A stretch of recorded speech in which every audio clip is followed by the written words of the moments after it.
Bismillahirrahmanirrahim. Assalamualaikum warahmatullahi wabarakatuh. Innal hamdalillah nahmaduhu wa nasta'inuhu wa nastaghfiruhu wa nastahdihi wa natubu ilaihi wa na'udzu billahi min syururi anfusina wa min sayyiati a'malina. May yahdihillahu fala mudilla lahu wa may yudlil fala hadiyalah. Asyhadu an la ilaha illallah wahdahu la syarika lah wa asyhadu anna sayyidana wa nabiyyana Muhammadan abduhu wa rasuluhu la nabiyya ba'dah. Nusalli wa nusallim ala habibina al-mustafa wa ala rasulina al-mujtaba Muhammadin sallallahu alaihi wasallam wa ala alihi wa sallam bi sunnati ila yaumiddin. Allahumma anfa'na bima 'allamtana wa zidna ilman wa taqwan ya rabbal alamin. Para jamaah yang dimuliakan oleh Allah Subhanahu wa taala dengan Islam dan iman, alhamdulillah wa syukurillah. Allah yang Maha Agung dan yang Maha Tinggi berkenan untuk memberikan kita kesempatan sekali lagi sehingga kita bisa melaksanakan apa yang Allah bebankan kepada kita dari kewajiban ya salat, salah satu rukun Islam salat, dan tentu saja kita berharap semoga Allah berkenan untuk menerimanya dan menjadikan salat ini sebagai salat yang bisa menyelamatkan kita ya di akhiratnya kelak saat yaumul hisab. Dan kita akan bahas juga masalah rukun Islam berkenaan dengan puasa, yaitu berhubungan dengan pembatal-pembatal puasa ya, atau kalau dalam ibadah lain, dalam istilah lain maksud kami itu mufsidatus shaum, yang merusak-rusak puasa. Namun sebelum itu para jamaah sekalian, ini kan masalah fikih ya. Masalah fikih ini harus didasari masalah akidah juga. Kalau tidak dasari akidah, maka yang terjadi ini seperti hukum yang kering. Kering dalam artian kita ini seperti seorang hamba yang beribadah kepada Allah, tapi tidak ada diiringi dengan rasa cinta, ya, tidak ada diiringi dengan rasa semacam harapan. Kita tahu ibadah itu harus diiringi dengan rasa takut, rasa harap, dan rasa cinta. Kalau kita berbicara begini saja, ya berbicara hanya masalah fikih ini saja, yang ada mungkin hanya oh ya takut begini, batal, kemudian selesai, yang penting saya selamat, itu aja. Ya. Itu betul, tapi perlu ditambahi lagi bahwasanya kita harus mengiringi ibadah ini dengan rasa harap yang besar kepada Allah, atau roja kita sebutnya. Kemudian juga rasa cinta. Kenapa rasa cinta para jamaah sekalian? Begini, dasar landasan akidahnya adalah karena kita hidup di dunia ini, ya memang tujuannya untuk menghamba. Dan para jamaah sekalian, kita di sini pun yang kita pegang saat ini, apa yang ada di depan kita, yang kita miliki semua itu, ya, mungkin uang yang ada di dompet para jamaah, mungkin titel yang tersemat di nama, mungkin status sosial, itu semua hanyalah fata morgana. Apa yang kita miliki semua hanya fata morgana, dalam artian apa? Kalau seorang itu tiba masa bertemu dengan malaikat maut, maka itu semua tidak ada lagi gunanya. Kalau para jamaah mau bukti, kalau yang pernah sakit keras antara hidup dan mati, maka dia akan ingat saat momen-momen krusial itu, dia hanya ingat apa yang sudah saya siapkan untuk bertemu dengan Allah Subhanahu wa taala. Mobilnya itu nggak berguna lagi, motornya tidak berguna lagi, sertifikat yang banyak itu yang dikumpulkan bertahun-tahun, sertifikat rumah, properti, itu tidak ada lagi gunanya.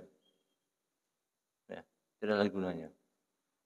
Deposito atau tabungan yang banyak, ya, itu nggak ada lagi gunanya. Dia pikir saya harus selamatkan diri saya ini. Bagaimana nafas saya tetap ada. Ya. Kemarin ada orang di Depok, ya, para jamaah sekalian, PNS. Dia ceritakan sama anaknya ketika sakaratul maut. Dia bilang apa? Kembalikan nafas ayah katanya. Kembalikan nafas ayah. Karena nafas itu udah nggak bisa lagi, susah. Jadi para jamaah sekalian, itu yang mendasari kita. Karena apa yang kita miliki ini semuanya hanya apa? Fata morgana. Dan betul sekali yang apa yang Allah sampaikan. Umal hayatud dunya illa mata'ul ghurur. Dan tidak ada kehidupan dunia itu kecuali apa?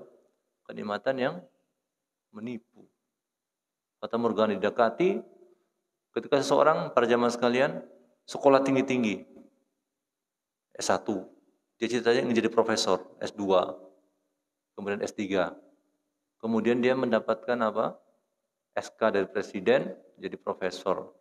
Direkomendasikan oleh Dikbud, dia jadi profesor, setelah doktor ya. Kemudian setelah itu apa yang terjadi? Ya tetap berjalan kehidupan biasa saja. Kemudian ketika sakaratul maut, apakah status profesornya itu membantu? Ya enggak juga. Enggak ada hubungannya. Kemudian kalau dia meninggal, apakah dunia kiamat? Enggak juga. Antum lihat, ngengong ambulans itu kan satu orang yang kiamat sendiri dia. Tapi yang lain tetap jalan kehidupan. Enggak peduli. Makanya kita harus selfish. Selfish maksudnya gimana? Kita harus memperdulikan diri kita sendiri. Maksudnya apa? Bukan berarti kita nggak peduli orang lain. Kita harus menyiapkan untuk diri kita sendiri. Jangan menyiapkan untuk anak cucu saja. Perhatikan nih Pak Jamaah. Jangan menyiapkan untuk anak cucu saja. Siapkan untuk diri sendiri. Anak cucu disiapkan banyak-banyak. Properti sana, perusahaan sana, perusahaan sini. Tapi dia sendiri apa? Nggak pernah sedekah, nggak pernah zakat. Ya. Apa yang terjadi? Dia dihisap sebagai orang kaya, tapi dia nggak menikmati. Nauzubillah min dzalik. Ya. Pelitnya minta ampun, zakatnya hanya kepada orang terdekat yang sebenarnya nggak berhak misalnya. Tapi dengan dalih agama, orang lain lebih berhak, tapi enggak. Oh ini dengan dalih agama, oh ini silah dan sedekah. Tapi sebenarnya saudaranya nggak berhak, misalnya. Atau keluarganya nggak berhak.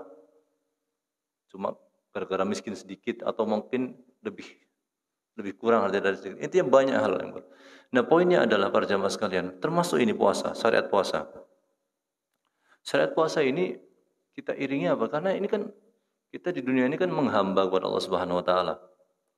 Maka bukan sebab apa? Bukan karena kita ya takut kepada Allah semata, tidak, tapi karena cinta. Allah memberikan kita kehidupan. Coba bayangkan para jamaah sekalian, kita nggak dipilih dilahirkan di Zimbabwe. Kalau kita dilahirkan di Zimbabwe, apa yang akan terjadi? Sibuk dengan peperangan, sibuk dengan kemiskinan, sibuk dengan cari makan. Mana mungkin sempat duduk seperti ini?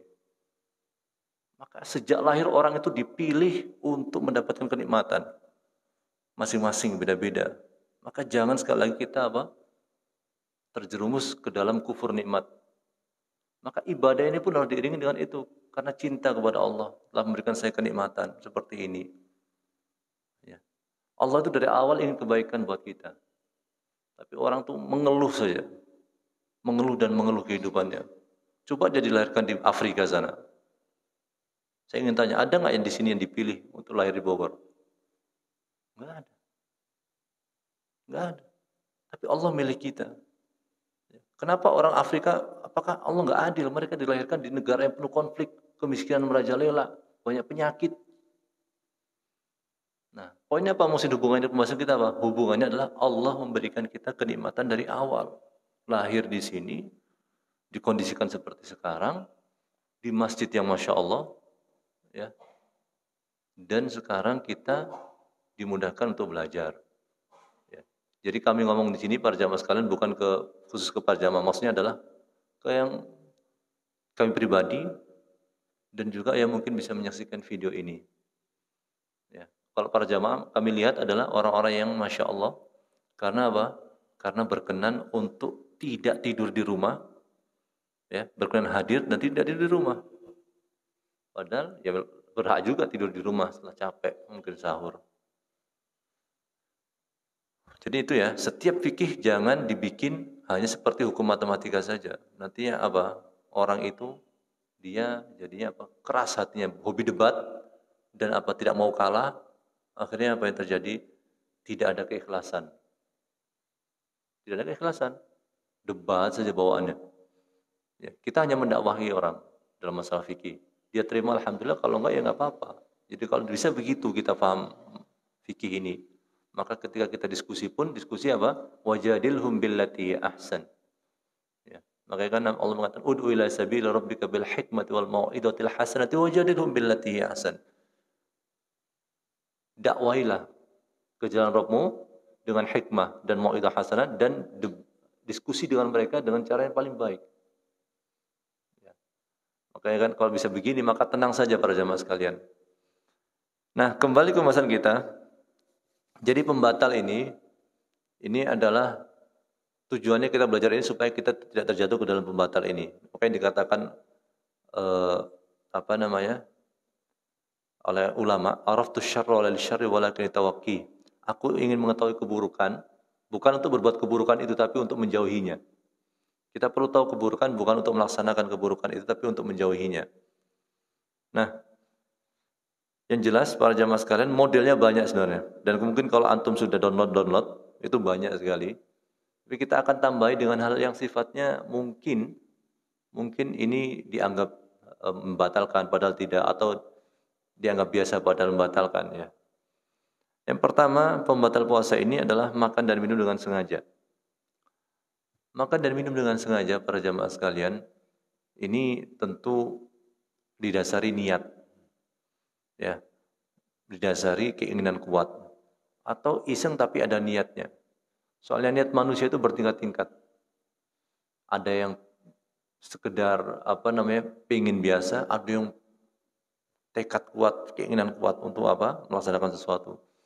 Segala sesuatu yang dilakukan dengan kesengajaan, maka makan dan minum dengan sengaja, maka ini pasti membatalkan. Dengan catatan para jamaah sekalian, ya dengan catatan memang dia istilahnya berbagai bentuk niat itu, mau yang levelnya rendah atau yang tinggi, itu semuanya didasari keinginan. Ya, bukan karena lupa, bukan karena dia itu ngelindur begitu ya, kemudian dia makan. Nah, makan dan minum di sini, apa yang disebut makan dan minum? Kata ulama, makan dan minum adalah makan dan minum yang memang itu dimakan.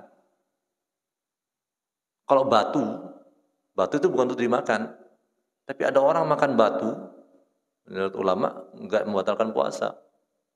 Tapi apa? Tetap dilarang, kenapa? Karena itu merusak badan. Ya. Firman Allah Subhanahu wa taala, "Wala tulqu biaidikum ila tahlukati wa ahsinu. Innallaha yuhibbul muhsinin." Dan jangan lemparkan diri kalian ke dalam kehancuran dan berbuat ihsanlah. Sesungguhnya Allah itu mencintai orang yang berbuat ihsan. Jadi orang makan batu itu kan bukan makanan. Sabun bukan makanan.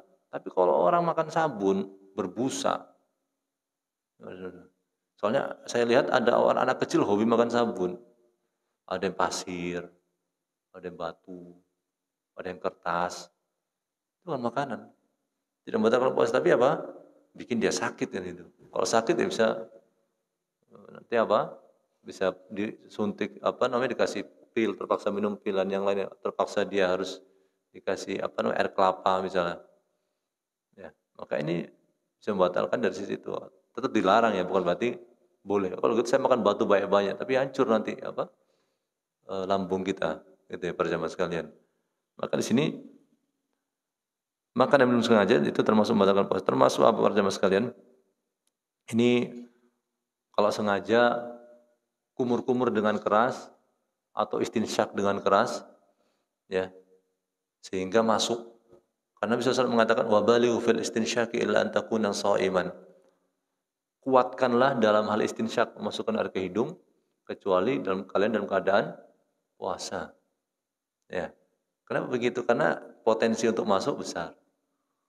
Ya. Orang dulu, para jemaah sekalian, ya kalau kami dulu mungkin kecil, kamu kalau di sungai jangan buang angin di sungai, nanti batal misalnya. Ya ada. Tapi itu kan enggak masuk sebenarnya. Ya. Jangan menangis nanti batal. Ya.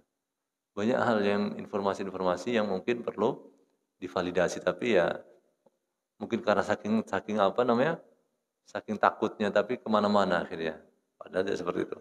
Jadi makan dan minum dengan sengaja yang termasuk apa? Em, membatalkan puasa ya. Termasuk apakah kalau lewat selain mulut gimana Muhsin?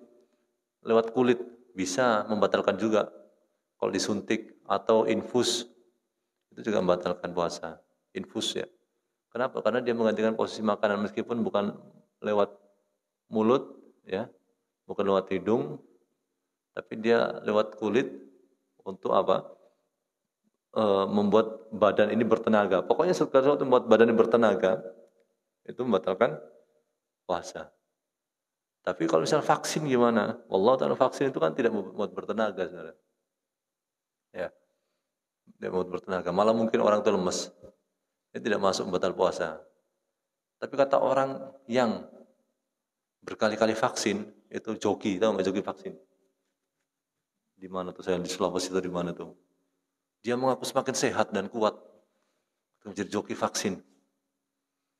Pasti awalnya efeknya ada efek apa namanya? Agak sakit gitu tangan. Dari joki vaksin itu kan haram. Karena apa? Membohongi. Nah, kembali ke bahasan kita. Jadi segala sesuatu yang menguatkan badan kita, meskipun nggak lewat mulut, nggak lewat hidung, ya, maka ini termasuk membatalkan puasa. Ya. Kalau dia keliru, lupa, atau dipaksa, nah kalau dipaksa, emang ada orang dipaksa? Mungkin ya, mungkin kalau dia menghadapi apa orang yang anti Islam, dia nggak suka Islam, dia dipaksa. Sama seperti di Eropa mungkin ada perempuan pakai jilbab ditarik jilbabnya, atau bahkan di Ukraine misalnya mereka pakai peluru yang dilumuri babi misalnya, untuk mungkin melawan orang Muslim ya. Itu kan dipaksa kan mereka benci Islam. Orang dipaksa ketika puasa dipaksa makan, itu tidak membatalkan puasa. Kalau dipaksa ya, dia sudah berusaha ya, tapi tidak apa, tidak bisa menahan paksaan itu, maka tidak membatalkan puasa. Adapun lupa idza nasiya fa akal aw syariba falyutimma shaumahu fa inna ma atamahu Allah wa saqah. Tapi kalau lupa ya kata Nabi SAW itu tidak membatalkan puasa juga. Atau keliru tanggal. Dikira sudah apa? Dikira sudah tanggal 1 Syawal, ternyata masih tanggal 29 Ramadan atau 30 Ramadan. Ya, misalnya nanti kan tanggal 2 Mei itu Muhammadiyah sudah apa? Sudah Idul Fitri ya. Pemerintah ya antara tanggal 2 Mei atau tanggal 3 Mei. Kalau tanggal 2 Mei berarti jumlah yang pemerintah itu 29. Kalau 3 Mei berarti 30 hari. Kalau Muhammadiyah kan ya 30 hari. Misalnya orang udah keliru nih, dia pikir misalnya dia mengikuti pemerintah.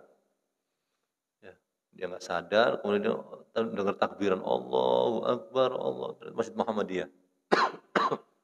Kalau misalnya ternyata pemerintah, ternyata misalnya ya, setelah ru'yah tanggal 3 Mei misalnya, ya dia keliru, dia ikut makan, kemudian ikut sana, kok kelihatan, misalnya atributnya banser misalnya atau apa gitu kan, so, di masjid sendirian dia, kok saya beda sendiri, itu Muhammadiyah beda, ya maka apa, ya jelas nggak apa tidak membatalkan puasa ya.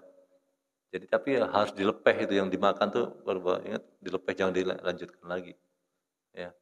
Atau di piring masih ada nanggung, nggak bisa, ya. Jangan dilanjutkan. Kemudian yang berikutnya muntah dengan sengaja. Muntah dengan sengaja ini juga membatalkan puasa. Man darau qai'un wa huwa sha'imun falaysa alaihi qada'un wa in istaqa'a falyaqdi, kata Rasulullah. Barang siapa yang muntah itu dia terpaksa muntah, ya, padahal dia dalam keadaan berpuasa, maka tidak ada qada baginya. Namun apabila dia muntah dengan sengaja, maka wajib baginya membayar qada. Ini kata Nabi.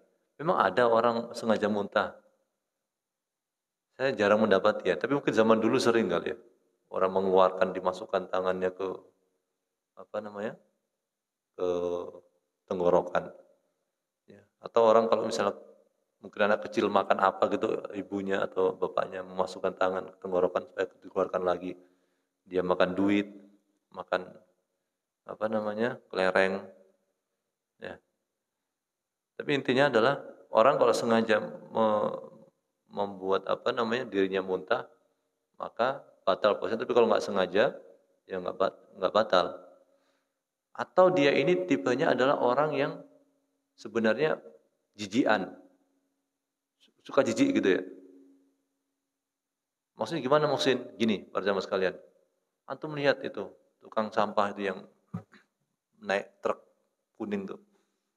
Mungkin ada sebagian orang di belakang truk kuning itu rasanya mau muntah gitu. Tapi tukang sampah biasa aja, dia santai kanan gitu. Beda-beda tiap orang tingkat apa jijian kemudian itu beda-beda. Kalau dia tahu dia itu emang orangnya jijik ya suka mudah jijik gitu ya, kemudian mudah muntah gitu. Kemudian dia datang ke tempat seperti itu berarti sama dengan sengaja muntah. Atau dia nonton di YouTube acara-acara yang bikin jijik gitu. Berarti dia sengaja muntah gitu. Karena tahu posisinya padahal. Ya. Makanya harus tahu. Misalnya kan dia lihat ada di YouTube ada buaya makan orang, nanti sama masyarakat dibuka perutnya, dikeluarkan tangan, gitu. Jijik dan muntah dia kan. Padahal dia tahu diri seperti itu, dia nonton juga berarti sengaja gitu. Ya. Maka harus dihindari. Harus dihindari. Kemudian yang berikutnya mendapati haid dan nifas. Ini apa namanya bagi perempuan meskipun ya kalau kata Syekh bin Baz rahimahullah kalau seorang itu wanita haid keluar darah haid itu misalnya setelah adzan Allahu Akbar kemudian perempuan tuh ke kamar mandi mendapati darah haid ya, maka sah puasanya hari itu. Tapi kalau misalnya 5 menit saja sebelum adzan dia haid, datang darah haidnya, maka hari yang tadi dia puasa udah batal gitu. Ya, sudah batal. Ini Allah Ta'ala alam ya memang kalau dikatakan perempuan istilahnya sebagai perempuan kaum yang dalam syariat misal apakah sebagai sesuatu pihak yang termarginalkan dalam syariat Islam sebenarnya nggak gitu juga. Karena kan ini ada hikmahnya semua. Ada hikmahnya semua. Bukan Allah itu membuat syariat tapi menyengsarakan umatnya. Ya. Nah, ini nifas juga sama. Nifas ini maksimal 40 hari. Kalau setelah 40 hari keluar darah, ya, bagi wanita yang nifas ini, maka tidak dianggap sebagai darah nifas. Ya, nifas. Tapi minimalnya tidak ada batasan. Bisa jadi orang itu setelah sehari, 2 hari sudah nggak keluar darah lagi. Ini tentu apa namanya beda karakter dari wanita. Bahkan ada orang itu perempuan seumur hidup misalnya dia belum pernah haid, ya belum pernah haid karena gangguan bisa jadi hormonal dan yang lain. Akhirnya juga dia tidak punya anak, dia tidak punya anak. Maka ini tentu ya berarti dia puasa terus. Atau sebelumnya punya anak, tapi setelah itu apa? Nggak keluar haid lagi. Ya, karena apa? Bukan karena menopause, tapi ya karena itu di gangguan hormonal. Ya berarti puasa terus selama 30 hari, ya puasa terus. Ya, gitu. Kemudian yang keempat adalah jima dengan sengaja. Nah, sini bersetubuh dengan sengaja. Apa maksudnya dengan sengaja? Ya, dia tahu ini waktunya puasa, dia tahu Ramadan, tapi dia akan hubungan suami istri dengan sengaja. Ya, setelah terbit fajar. Kalau sebelum terbit fajar sodik nggak apa-apa. Sebelum terbit fajar sodik nggak apa-apa. Kemudian setelah adzan maghrib nggak apa-apa. Tapi kalau antara itu terbit fajar sodik sama sampai adzan maghrib tidak apa, tidak boleh melakukan hubungan suami istri meskipun itu pengantin baru. Jadi tidak ada rukhsah, mau pengantin baru, pengantin lama, tidak ada keringanan. Ya, tetap nggak boleh. Kalau misalnya seseorang lupa, ya berarti nggak ada masalah. Lanjut aja. Sama seperti orang mimpi basah. Kalau dia lupa, ini sudah masuk tanggal 1 Ramadan. Ya, atau lupa bahwasanya ini Idul Fitrinya eh, orang yang tanggal 2 Mei tadi itu ya, sudah duluan. Padahal mungkin dia berbeda. Itu apa-apa ya. Berikutnya adalah keluar mani karena bercumbu. Keluar mani karena bercumbu maksudnya eh, nggak hubungan suami istri, nggak sampai gitu ya, nggak sampai intercourse ya. Tapi ya mungkin dia cium-cium istrinya atau gimana gitu ya. Kemudian sampai keluar mani. Karena bayangan kita nggak sama para jamaah sekalian. Laki-laki juga beda-beda. Ada yang high voltage, strumnya tinggi, ada yang low voltage, strumnya rendah. Itu. Ada yang wattnya 450, ada yang 900, 1300, beda-beda. Jadi nggak bisa kita samakan. Masa ada orang berpikir, oh masa ada sih bisa seperti itu? Ya bisa saja. Ya. Makanya kan beda-beda. Makanya ada yang kuat dengan satu istri, ada yang nggak kuat dengan satu istri, beda. Ada yang dua dan macam. Makanya ada orang high voltage ini harus hati-hati. Ya, dia cium apa namanya keluar.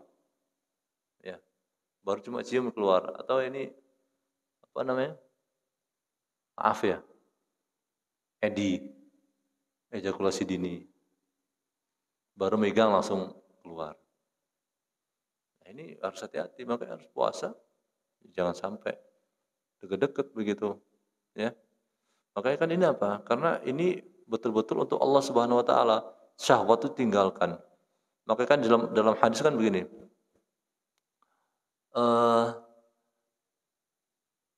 Al-Qur'an dan puasa, Al-Qur'an wal as-shaum wal Qur'an yashfa'an abdi yaumil qiyamah.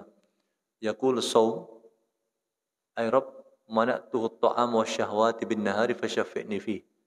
Ini hadis yang sahih.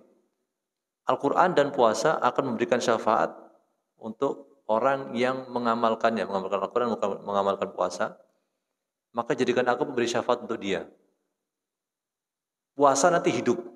Puasa yang antum puasai semua ini, hidup dia. Akan bisa ngomong, ya Allah, aku melarang dia untuk makan dan melarang dia mendatangi syahwatnya, memenuhi syahwatnya di siang hari. Maka jadikan aku yang memberi syafaat untuk dia. Nah, artinya puasa itu diantara intinya adalah kita totalitas menahan syahwat kita untuk Allah, kurbannya kita. Kalau Idul Adha kan kita kurbankan apa? Kambing, sapi, kerbau, domba, unta. Tapi kalau Ramadan ini kita kurbankan apa? Syahwat kita. Kita sembelih itu syahwat itu di siang hari saja ya. Di siang hari saja. Makanya kan kalau orang itu sebenarnya nggak keluar tapi nonton porno di siang hari bulan Ramadan, ya, mungkin nggak batal puasanya, tapi syahwatnya itu apa? Dia penuhi syahwatnya, akhirnya apa? Berkurang pahalanya. Ya, berkurang pahalanya. Nah, jadi keluar mani ini para jamaah sekalian, ini membatalkan puasa. Tapi kalau misalnya keluar mani karena mimpi, nggak ngapa-ngapain terus keluar, ya, karena mimpi, maka nggak membatalkan puasa, nggak masalah. Ya, nggak ada usaha apapun dari dia, nggak ada masalah. Ya, begitu. Nah, berikutnya adalah kalau konsekuensinya, sini ntar ya. Syekh bin Baz rahimahullah, ada yang dipersisihkan seperti hijamah atau bekam ya, betul, bekam. Ada yang mengatakan membatalkan, ada yang mengatakan tidak. Yang mengatakan membatalkan adalah Nabi SAW mengatakan aftarul hajim wal mahjum. Orang yang membekam dan yang dibekam itu batal. Nah, di hadis yang lain Nabi SAW mengatakan ihtajama wa huwa shaim. Di saat umrah beliau. Nabi itu berhijama padahal beliau dalam keadaan berpuasa. Nah, ini perbedaan pendapat karena apa? Karena sumber dalilnya ini memang berbeda gitu. Maka kalau bisa ya kita hindari ya. Termasuk makna hijama di sini adalah donor darah, semakna dengan itu. Kalau bisa ya malam hari gitu, ya malam hari. Termasuk kan ini ada vaksin ini kan orang kan berpikiran, oh ini membatalkan puasa. Makanya ada vaksin-vaksin yang dilakukan di malam hari kan gitu kan. Di malam hari. Ya bagus Masya Allah pemerintah sudah apa namanya jemput bola. Ya, maka ya istilahnya eh, kita berusaha kalau yang memang dipersisihkan ya kita lakukan pada malam hari. Antum terbiasa bekam misalnya. Ya, cuma waktunya pendek atau orang bekamnya yang memang harus terawih dulu dan sebagainya. Ya, karena setiap orang kan beda-beda. Ya. Kemudian para jamaah sekalian azza berikutnya adalah eh,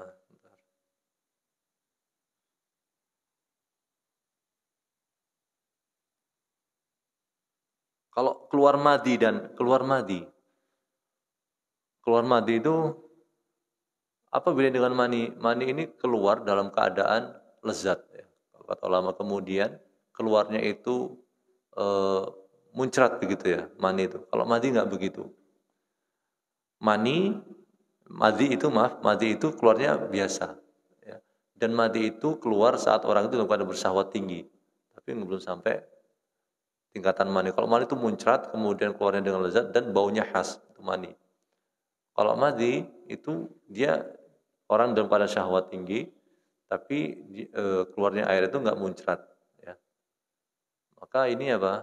Tidak membatalkan puasa yang madi ini ya. Kalau memang, tapi orangnya jangan berarti oh kalau gitu seseorang misalnya tadi nonton porno keluar madinya misalnya. Ya ini memang nggak membatalkan puasa tapi mengurangi pahalanya.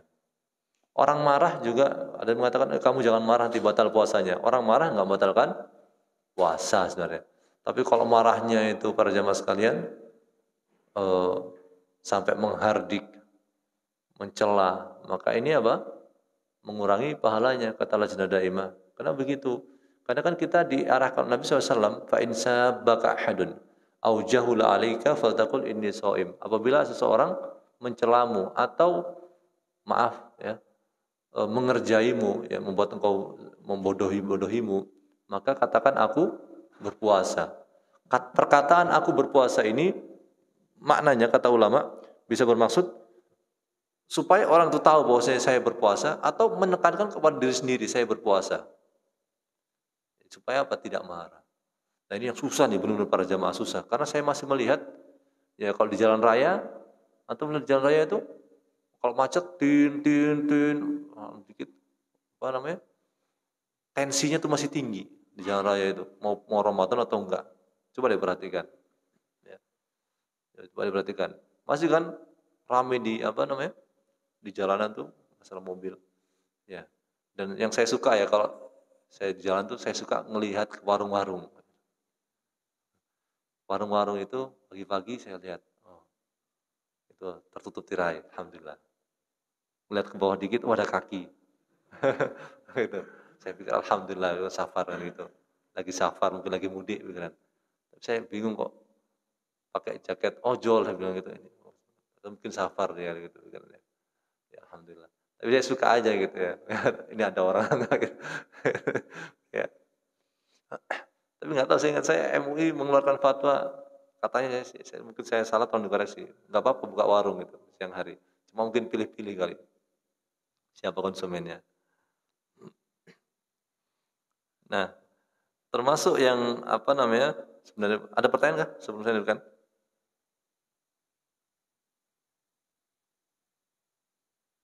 Nah, berikutnya kalau nggak ada pertanyaan saya lanjutkan nih,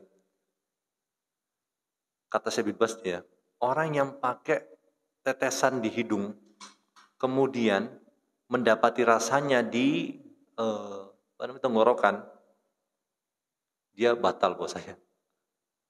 Saya nggak tahu nih, obat tetes hidung tuh mungkin nggak tahu obat pilek atau apa, saya nggak paham ya. Nggak tahu nggak para jamaah. Mungkin orang tertentu dia tetesin di hidungnya. Tapi kalau sampai itu masuk dan merasa di tenggorokan rasanya, maka berarti batal katanya. Ini hati-hati ya berarti ya. Hati-hati. Termasuk juga mata ya. tes hidung, telinga, ya. Kayak gimana caranya Muhsin? Kecuali orang asma ya. Orang asma dia pakai semprotan itu. Itu kan semacam gas itu ya. Itu yang kami tahu itu tidak apa-apa. Itu. Ya.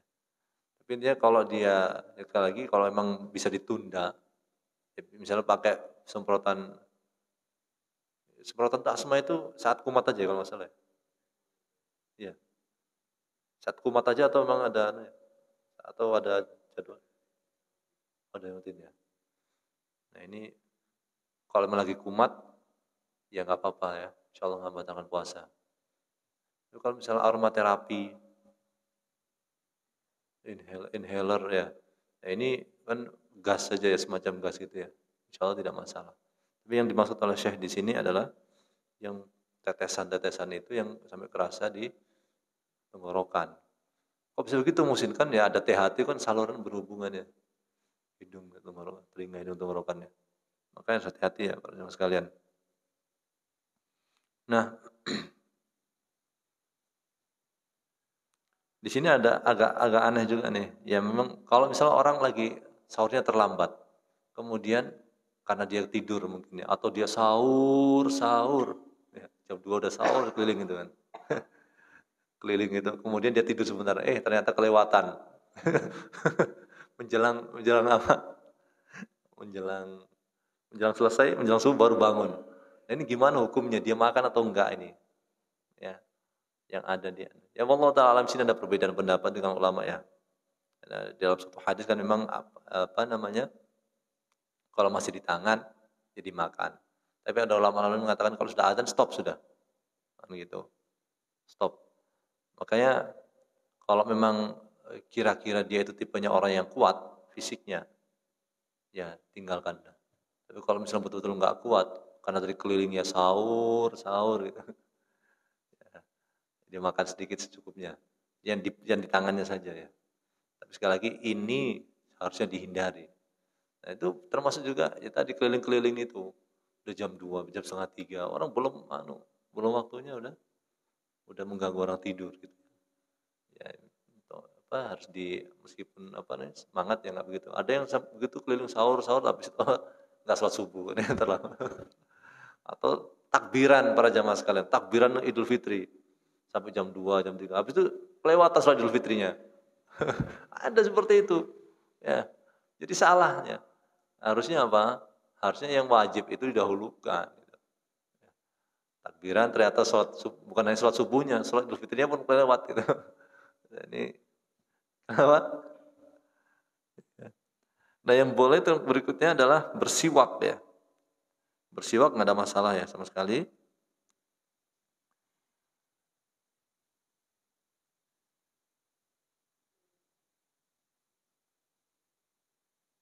Nah, cuma di sini ada beda nih. Kalau orang onani misalnya, orang onani, ini betul-betul mungkin bagi sebagian orang nggak logis dilakukan, tapi mungkin bagi sebagian orang itu logis karena tadi syahwatnya tinggi. Onani itu membatalkan puasa siang hari bulan Ramadan. Pertama dari sisi onaninya itu sendiri kan bermasalah ya, dari syariat.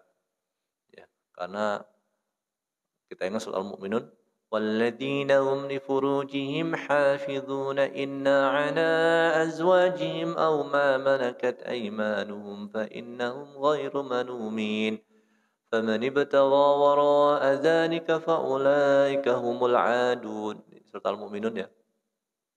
Jadi Allah itu kan menerangkan ini sebagian ulama menafsirkan bahwa ini menjadi bukti atau dalil bahwasanya eh, haram untuk melakukan istimna onani atau masturbasi. Nah kalau misalnya seorang itu onani di siang hari maka ada yang sampai keluar ya misalnya maka ada yang mengatakan batal ya dan dia perlu qadha. Maka ini yang pendapat yang kuat di situ ya cukup kuat. Makanya kadang zaman sekarang nggak seperti zaman dulu, zaman Nabi itu kan zaman para sahabat. Allah Ta'ala ya sekali lagi. Perempuan itu kan ya se ahli maksiatnya juga nggak buka-bukaan seperti yang terlihat di tayangan internet gitu ya. Makanya kalau di internet itu orang memang bebas, kemudian dia syahwatnya tinggi, kemudian dia nggak tahan, maka ya apa namanya sampai terjadi seperti itu. Makanya harus hati-hati mata ini ya. Mata ini seperti apa? Penyedot. Apa yang kita lihat itu akan masuk ke hati. Semuanya disedot sama kita. Makanya kan ada Nabi SAW mengatakan ada zina itu apa? Zina mata. Gitu. Zina mata, ada zina tangan, zina kaki. Semuanya itu dibenarkan oleh kemaluan kata Nabi SAW. Bisa dibenarkan atau tidak. Maksudnya ditindaklanjuti oleh kemaluan. Jadi ya maaf-maaf saja para jamaah sekalian. Mungkin bagi sebagian orang nggak logis, tapi bagi orang lain biasa saja.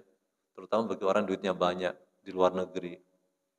Ya, istrinya satu, tapi dia kemana-mana nggak jelas karena duitnya banyak. Ya. Jangan berpikir Indonesia orangnya miskin-miskin, enggak para jamaah sekalian. Kita lihat kasus kemarin tuh. Ada orang beli jam, 2 jam tangan, berapa? 70 miliar ya. Itu kan berarti memang enggak ada orang kaya sampai seperti itu di Indonesia ya. Makanya kan kita lihat, kita nggak heran dengan begitu ternyata kenapa orang miskinnya jauh dari orang kayanya. Ya kan orang kaya seperti itu, nggak zakat, nggak bersedekah, buat beli apa? Jam tangan. 70 miliar loh para jamaah sekalian. Saya bingung ya, gimana? Duit segitu banyak, ya Allah. Ya. Tapi buat beli jam tangan. Maka ini termasuk apa? Israf. Ya, berlebih-lebihan. Wa kulu washrabu wa la tusrifu innallaha yuhibbul musrifin. Halal tapi haram dalam artian berlebih-lebihannya. Jamnya ya halal gitu kan. Apa sih mereknya itu? Apa mereknya itu? Miller apa? Saya lupa mereknya. Ya enggak. Kalau orang pakai jam tangan itu kan dia tetap aja jamnya segitu juga, ya jarumnya segitu. Dia nggak bisa lebih cepat juga nggak bisa. Lebih cepat.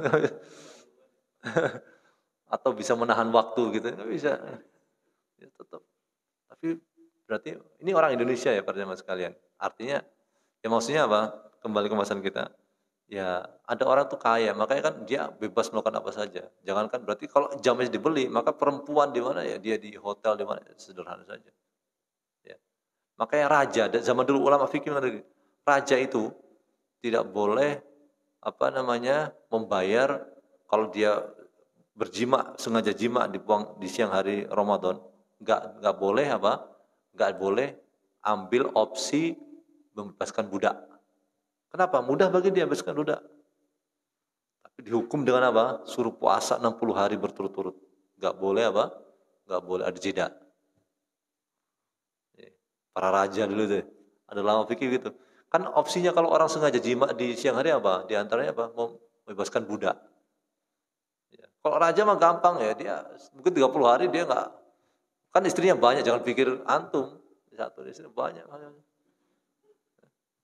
Ya. Istrinya mungkin 4 tapi budaknya banyak. Sampai saya. Kan 30 hari. Ya, dia kerjanya gitu aja. Dan dia bayar aja. Maka kata orang fikih nggak boleh seperti itu. Harus kamu puasa 60 hari. Supaya kapok orang itu tujuannya. Gitu. Tapi kalau onani gimana maksudnya kalau batal? Apakah tadi ada urutan begitu? Enggak, ya tetap qada saja. Tapi jelas ini menyelisih inti dari puasa itu sendiri. Jam berapa ini? Masih ada waktu. Ya. Nah, kemudian bagaimana kalau orang itu cuci darah? Di sini ghusil kula kata ya. Nah, kalau cuci darah itu kan pertama yang seminggu 2 kali ya. Kalau orang gagal ginjal ya. Naudzubillah min dzalik. Semoga Allah lindungi para jamaah dari penyakit gagal ginjal. Allah Maha Kuasa para jamaah sekalian ya. Jadi kalau seminggu 2 kali orang gagal ginjal itu kan setahu kami itu karena ada mesinnya itu ya. Nanti yang dimasukkan juga apa? Ada zat-zat tertentu. Nah ini jadi masalah sebenarnya. Maka orang seperti ini orang yang maaf ya sudah memang rutin begitu, ya cuci darah, hemodialis ya, kalau salah hemodialis. Maka dia nggak wajib puasa kalau memang sudah nggak bisa lagi puasa gitu ya. Berarti dia hanya bayar fidyah. Berapa fidyahnya? Berapa fidyanya? Atau punya orang tua, punya kakek, kan bayar fidyah tuh berapa fidyahnya? Berapa? Hah? Itu kali makan. Atau kalau nggak makan, nggak kasih makan gimana? Ada opsi lain nggak? Fidyah.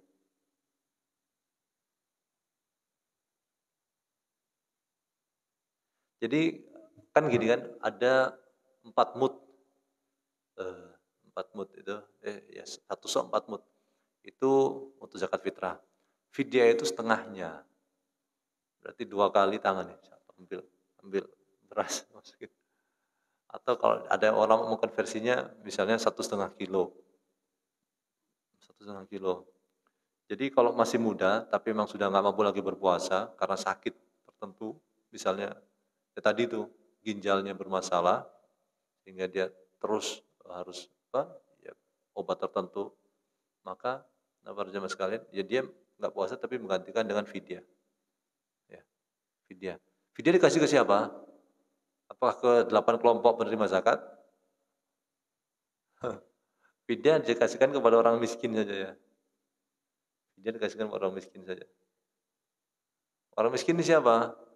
Orang yang penghasilannya ya lebih sedikit dibanding pengeluarannya. Gimana tuh? Gimana? Banyak. Ada orang pengeluarannya untuk apa? Cicilan Fortuner. Banyak tuh kan penghasilannya.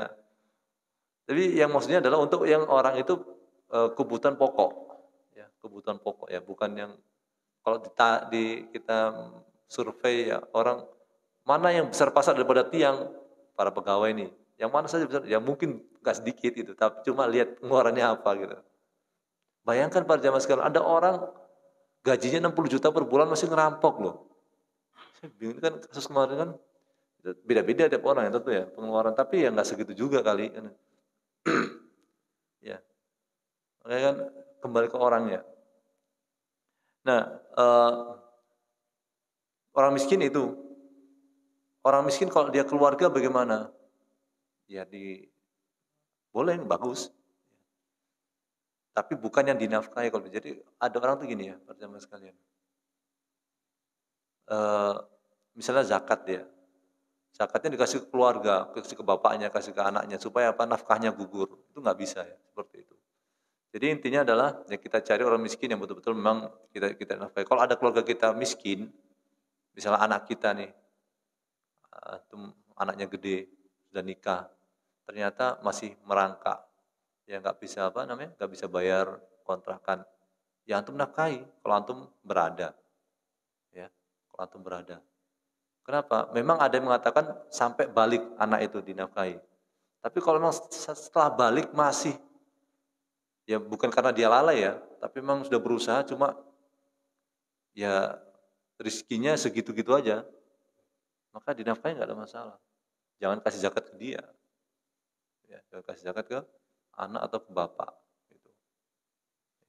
Ini contohnya, maksudnya fidyah juga kalau sama fidyah ini. Nanti dikasih ke orang miskin siapa ya? Kalau memang fidyah ini keluarga kita memang tidak kita nafkahi ya nggak masalah gitu. Ya. Kalau bantu-bantu gimana Muhsin? Saya kasih saluri setiap bulan untuk anaknya sekolah, tapi nggak mencukupi untuk kebutuhan pokoknya ya bukan masuk nafkah itu. Nafkah ini yang betul-betul ya mencukupi untuk kebutuhan pokok. Ya. Baik, ada pertanyaan? Ya.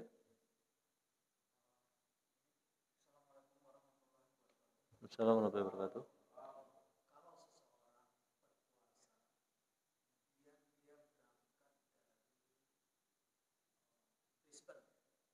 Brisbane ya, Australia. Oh iya.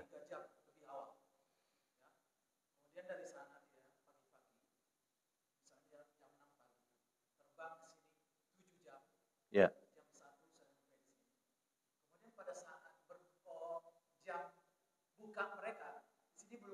Ah.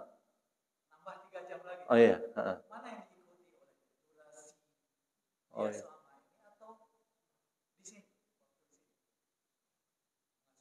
Nah, pertanyaan bagus sekali. Jadi dari betul dari Brisbane ke sini ya. Nanti kan beda waktu ya. Bagaimana Muhsin? Yang mana yang diikuti? Yang diikuti adalah di mana dia berpijak. Kalau dia menjauhi matahari, ya dia lebih cepat. Dia terbangnya menjauhi matahari ini bisa jadi lebih cepat. Kalau mendekati matahari, jadi lebih lambat. Tahu nggak maksudnya? Muter gini kan. Lihat aja nih, pesawatnya nih. Ya. Kalau ada orang yang menjauhi matahari, bisa lebih cepat dia. Ya ikuti yang lebih cepat. Bukan sengaja loh ya. Bukan sengaja. Ya, bukan sengaja. Jadi kenapa begitu Muhsin? Karena memang kita terikat dengan matahari itu. Orang yang paling atas di Burj Khalifa, Dubai itu bisa jadi apa? Lebih lambat berbukanya dibanding bawah. Mungkin sekian menit atau sekian detik. Karena dia masih bisa melihat matahari itu. Sama saya. Karena dia terikat dengan mataharinya itu. Kan ghurubus syams kan, terbenamnya matahari. Dari terbit fajar sampai terbenamnya matahari. Ya, jadi dia terikat dengan hukum itu. Sama sholat juga sama, Pak. Sholat juga sama. Begitu. Ya. Gimana? Ada yang lain? Oh. Iya, misalnya ini kalau ya, misalnya di negara tertentu yang Eropa tertentu memang itu apa? Siangnya bisa jadi apa? Sangat panjang. Maka dia mengikuti negara terdekat, betul. Ya. Tapi kalau 3 jam insya Allah sih masih bisa ya. Masih bisa. Sebenarnya orang tuh laparnya, ya kalau pengalaman kami Pak, laparnya itu cuma siang saja. Kalau udah mendekati maghrib, sebagian orang sudah dingin, suasana juga terlalu. Laparnya itu ya saat siang-siang itu, atau bangun tidur. Ya, coba antum bayangkan antum ikut kajian sama tidur, beda rasanya. Ya. Kalau kajian bisa jadi masih basah-basah, tapi kalau udah tidur bangun tidur udah kering banget semuanya. Ya kan? Orang Yahudi sampai matahari, orang Syiah juga sampai bintang itu muncul. Maksudnya ini hubungan dengan 3 jam tadi itu. Artinya beberapa orang juga biasa dari fajar sampai terbitnya bintang. Itu orang Yahudi itu. Maksudnya itu kan bisa dilakukan sama sebagian orang kalau 3 jam tadi itu. Nggak sampai meninggal sih. Maksudnya itu, orang Yahudi, orang Syiah juga sama. Ya. Atau di Syiah juga sebagian mungkin orang tahu, orang Rafidhah sampai muncul bintang baru dia berbuka. Ya. Kenapa? Udah keluar. Iya. Jadi apa namanya? Ya kalau 3 jam insya Allah masih bisa. Tapi kalau misalnya betul seperti yang sampaikan tadi, ya beberapa negara memang beberapa negara Eropa yang mungkin dekat kutub kali ya, dekat kutub, ya siangnya ada yang panjang banget, ya maka dia ngikuti negara terdekat yang normal. Apa?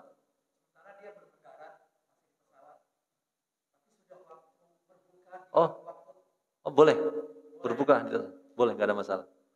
Jadi saat pesawat misalnya antum umroh nih atau umroh nih, kita ke Saudi itu kita duluan kan, ya.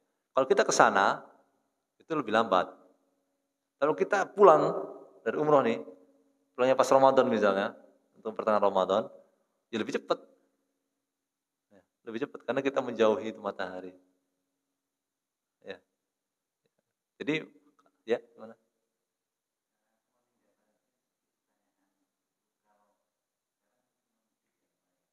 Hah? Oh iya iya mudik ya. Ya. Ah,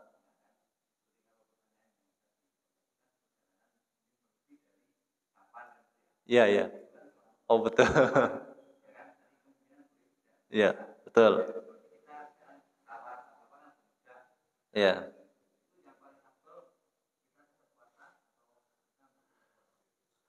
Iya. Iya. Iya betul. Iya. Nabi SAW mengatakan, Allah suka didatangi rukhsahnya sebagaimana suka didatangi azimah. Dalam satu ada azimah, ada rukhsah. Azimah itu sesuatu yang sudah pakem itu, aturan-aturan sudah pakem. Rukhsah itu adalah keringanan setelah bagi orang tertentu. Nah, kalau seperti Bapak kita sampaikan bahwasanya ya idealnya ambil saja rukhsah misalnya enggak apa namanya enggak puasa. Sebagaimana Nabi SAW mengatakan kepada ketika Nabi melihat salah seorang sahabat yang kepayahan saat puasa di apa namanya di padang pasir ya. Nabi SAW mengatakan laisa minal birri asyam fis safar. Tidak termasuk kebaikan berpuasa saat safar ya. Namun intinya ini bukan wajib ya. Tapi kalau orang itu tetap mau puasa ya hak dia, cuma dia istilahnya apa? Meninggalkan rukhsah gitu ya. Jadi ini tentu berbeda-beda tiap orang ya. Berbeda tiap orang karena ya kalau musim afdalnya mana musim? Ya afdalnya kita ambil rukhsah itu. Tapi kalau orang misalnya eh, tetap berpuasa apakah sah? Sah gitu. Sah. Ya kalau safar ya. Misalnya bahkan ke sini ke Surabaya yang cuma 1 jam lebih dikit kali ya. Itu safar. Tapi orang merasa saya tuh kalau udah Syawal sudah malas misalnya. Saya berpuasa sendirian, orang lain pada berbuka gitu. Jadi nggak tahan godaan. Dia apalagi kalau diajak sana berkunjung ke silaturahim ke sana ke sini. Ya sudah saya tetap puasa lah ke Surabaya aja. Gitu. Naik dari pesawat, turun taksi sampai rumah AC lagi. Nggak ada dari AC ke AC gitu. Ya silahkan saja gitu ya. Cuma kalau diambil ya ahsan gitu. Iya, iya, ahsan itu ya. Di rukhsah itu datangi atau diambil itu juga bagus ya. Gitu. Nah, cuma gimana nih para jemaah sekalian? Kalau ada orang kerjanya kuli misalnya. Kalau kerjanya kuli dia iya, dia kerjanya keras. Boleh nggak dia apa namanya nggak puasa? Nggak boleh ya. Gimana ini? Ya nggak boleh kata beliau. Kalau sepanjang tahun begitu ya nggak boleh. Kenapa? Ya karena nanti nggak puasa-puasa sepanjang tahun. Atau supir antar provinsi. Iya. Safar. Safar. Jadi kalau sepanjang tahun nanti nggak puasa-puasa dia. Sepanjang tahun nggak puasa-puasa. Ya. Jadi memang di sini Lajnah Daimah mengatakan ya harus diluangkan gitu ya. Diluangkan. Makanya ini sih tanggung jawab orang-orang kaya tuh. Jadi orang itu kan memang kita ngomong gini enak ya, tapi orang yang kecil-kecil itu kerjaannya berat-berat. Maka di sini kalau bisa ada santunan, makanya zakat itu perlu tuh. Saya lihat sendiri para jamaah sekalian ya. Ada orang ngontrak, dia dekor kerjaannya. Setelah Ramadan udah stop, nggak ada dekor-dekor lagi, nggak ada pesta, nggak ada apa. Terus makannya gimana Musin? Ya gimana lagi? Ya, ya. Ya, artinya ya ketika kami mendapatkan titipan dana zakat ya cukup besar ya mereka orang seperti yang diutamakan ya diutamakan kenapa? Karena kalau nggak dikasih ya mereka nggak makan gimana caranya coba? Khawatir yang merampok mencuri maka di sini harus ada apa? Islam itu ya kayak tadi kalau misalnya katakan orang kuli harus berhenti ya, Ramadan maksudnya bukan berarti ya kalau dia masih kuat silahkan ya nguli tapi kalau nggak kuat kemudian dia nggak berpuasa ya berarti sini tanggung jawab apa? Negara, orang-orang miskin, janda, apa sih di undang-undang tuh? Apa sih? Saya lupa. Itu di bawah orang terlantar ya. Itu di bawah pengasuhan negara ya. Ya, itu kan undang-undang seperti itu undang dasar ya harus dipenuhi. Islam juga sama. Ada obatnya itu zakat itu. Zakat itu kan makanya dikeluarkan sekali setahun untuk orang sebenarnya cukup setahun. Tapi kalau nggak mampu ya sebisanya. Ya. Apakah berdosa bagi orang yang menarik infak atau zakat dengan cara mengetuk pintu dari rumah ke rumah? Ah, bagi apakah dosa? Ketuk nih rumah. Bu, Pak udah berzakat belum? Ah, Pak, zakat belum? Ini boleh bagi amil zakat. Amil zakat memang dia punya kewenangan untuk apa? Menarik zakat. Karena dia mendapatkan legitimasi dari pemerintah. Yang ambil zakat yang berizin tuh ya. Hah? Ya, lembaga ambil zakat, Basnas atau Basda atau yang lembaga swasta memang sudah berizin. Itu boleh memang. Karena zaman Nabi itu kan memang pengumpul zakat itu memang dia datang ke apa namanya peternakan, datang ke perkebunan, dia akan menghitung nanti. Makanya kalau masalah zakat ini panjang nih. Jadi kalau masjid bikin UPZ, unit pengumpul zakat, harus siap tuh. Ya, harus siap mengumpulkan, organize dan menyalurkan. Jangan asal terima data fakir dikasih. Oh ini dia statusnya ART, langsung dikasih. Ya kalau ART-nya Raja Dubai, ART-nya Abu Bakri, nah, iya. Jangan statusnya oh ini bukan berarti atau saik sawak kalau orang Arab sebutnya. Supir, ya, supirnya Crazy Rich. Nah, jadi nggak begitu. Fakir miskin udah jelas 8 kelompok itu. Makanya sekali lagi nanti pada kapan tuh saya zakat tuh pembahasan zakat kajiannya kapan zakat bukan depan. Itu selalu ribut tuh saya di masjid-masjid itu kalau zakat tuh. Kenapa? Karena beda dengan pemahaman selama ini. Padahal kalau salah ngasih zakat harus diulang loh para jamaah sekalian. Zakat itu rukun Islam, sama seperti sholat. Makanya Abu Bakar memerangi orang yang nggak mau zakat. Artinya itu sama dengan Islam tuh. Makanya panitia itu harus hati-hati. Kalau salah itu jangan ngulang tuh. Antum antara hak dari si mustahik dan hak muzaki. Ya. Haknya mustahik adalah segera dikasihkan. Hak muzaki adalah diserahkan kepada yang tepat. Ya kalau enggak berarti amilnya ini apa bukan amilnya istilahnya ya, UPZ-nya ini unit pengumpul zakat ini bertanggung jawab. Naudzubillah min dzalik, hati-hati. Ya, nanti kita akan bahas. Tapi intinya kembali ke masalah puasa. Jadi harus apa? Nanti orang-orang fakir itu dipenuhi. Dan di Indonesia nggak sedikit para jamaah sekalian, nggak sedikit. Mudah sebenarnya mencari orang fakir. Cuma malasnya orang itu, panitianya malas. Ya, maka kita harus apa? Segera supaya mereka tetap bisa berpuasa. Baik, ada pertanyaan sebelum ini sholat? Ya, gusi berdarah.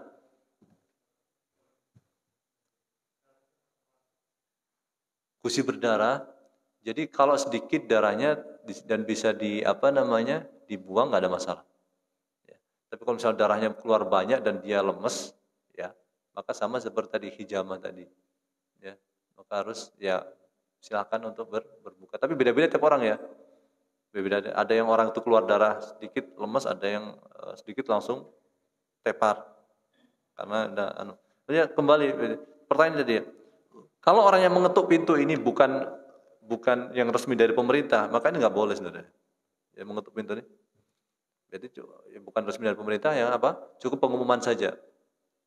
Nggak resmi dari pemerintah maka cukup pengumuman. Masjid-masjid boleh silakan bikin, tapi kan nggak resmi. Dalam artian nggak ada pertanggungjawaban, ada audit. Susah loh kalau ada resmi zakat resmi itu kan harus ada auditnya, kemudian pertanggungjawabannya. Ya. Tapi bukan berarti nggak boleh. Silakan masjid-masjid bikin, RT RW bikin nggak masalah. Tapi sekedar berarti statusnya adalah wakil dari si pemberi zakat atau muzaki. Ya. Jadi ada tadi jawabannya dua ya. Kalau memang dia tidak resmi ya jangan. Kalau yang resmi nggak apa-apa. Dia ketuk-ketuk pintu itu. Ya. Kalau zakat fitrah gimana? Zakat fitrah ya sama saja. Ya, sama saja. Zakat mal, zakat fitrah, ya itu memang modelnya sama. Cuma kalau zakat fitrah kami sarankan dibagi masjid, bagi para jamaah ya, itu membayarnya 2 hari atau 3 hari sebelum Id. Kemudian jangan di awal Ramadan atau pertengahan seperti sekarang nggak boleh. Karena tujuan zakat fitrah apa? Supaya orang miskin itu bisa makan di hari Idul Fitri, itu yang utama. Jangan sampai mereka kelaparan. Ya kalau dikasih di awal Ramadan udah habis duluan. Ya, ya. Jadi itu tujuannya. Baik, ada pertanyaan? Ya. Assalamualaikum warahmatullahi wabarakatuh.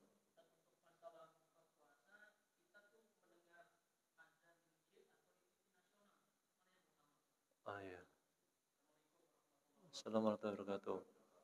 Ini masa ini kan sebenarnya kan ngelihat matahari ya. Kalau hukum asalnya kan melihat matahari.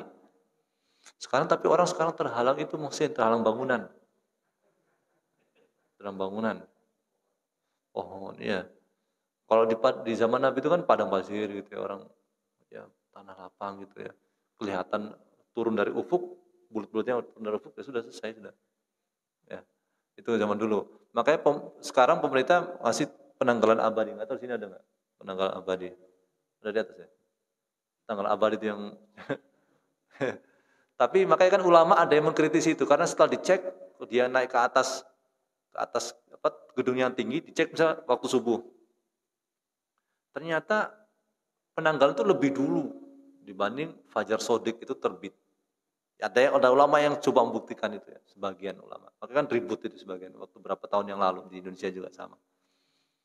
Maka di sini wallahu taala kalau kita memang bisa melihat secara langsung ya kita ikuti. Misalnya kita kayak tadi antum sahur, antum masih ngelihat Fajar Shodiq. Fajar Shodiq seperti apa sih Fajar Shodiq? Fajar Shodiq itu yang cahaya yang melebar itu di ufuk. Kalau Fajar Kadib itu yang lurus ke atas. Itu Fajar Kadib.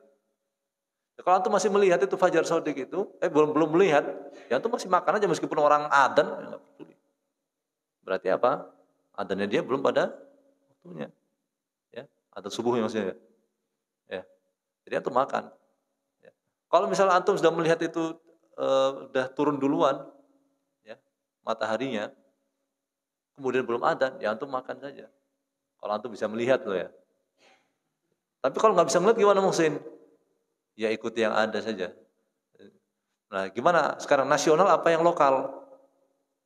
Nah, sekarang nasional itu ikuti mana adanya? Dia WIB atau KWIT? Nah, kan gitu. Setahu saya sih nasional itu WIB. Tapi kalau misalnya kalau mau paling aman adalah yang paling lambat sebenarnya. Kalau memang khawatir salah ya, khawatir salah, gitu ya. Tapi muslim kan disuruh buru-buru, iya. Tapi kita nggak bingung nih, karena nggak bisa menjelaskan, nggak ngerti gitu, ya nggak ngerti. Maka ya kalau aman ya itu tadi itu, istilahnya agak yang paling lambat dikit, paling nggak jauh sih ya, nggak jauh. Kerja ya, jamnya Aceh, ya di Lombok beda lagi, ya WIB dari sini WIB. Tapi ya sekali lagi banyak hal ya, termasuk nanti hilal. Kalau antum sudah melihat hilal, tapi pemerintah belum hilal, antum melihat hilal nih, hilal Syawal, tapi pemerintah belum menentukan, ya antum nggak apa-apa, udah berbuka sendiri, nggak masalah.